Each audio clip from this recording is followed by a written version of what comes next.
Mm-hmm. We are all one. Yes.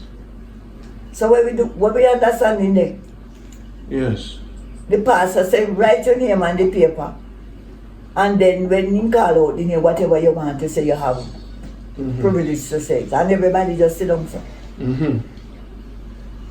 Wise as a serpent.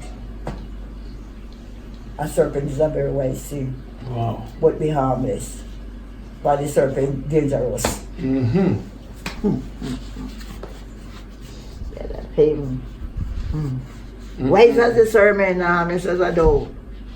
But the serpent dangerous. Careful. Doing wise will hurt you. Mm-hmm. Mm-hmm. And so it go. The serpent wise, but in his end, it will hurt you. But the dove harmless, naturally. Wow. And these are wisdom from you. Words of wisdom. So how you feel about the world now? What do you think is next for the world? The world. Yes. The world that we're living in. Yes, ma'am. What did you read your Bible? Yes, ma'am. So what he said? So in the beginning. Ah. So will it be in the And. It's only a little difference going to be. The first word was water, but the second one will be Fire. eh? Fire? All right. And why did you think that fire won't take it in the second coming? Do you use your knowledge and your understanding to know why is fire and not water again? Look how much water fall and look how much water wash it.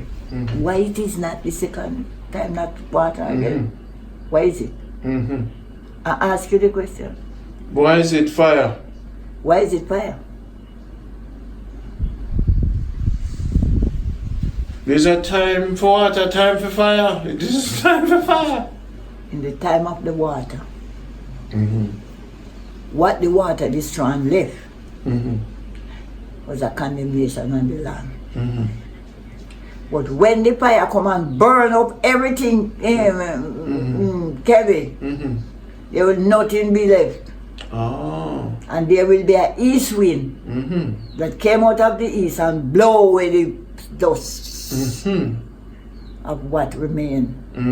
There is nothing again Ezekiel go prophesy upon. No dry bone now go do there. Wow.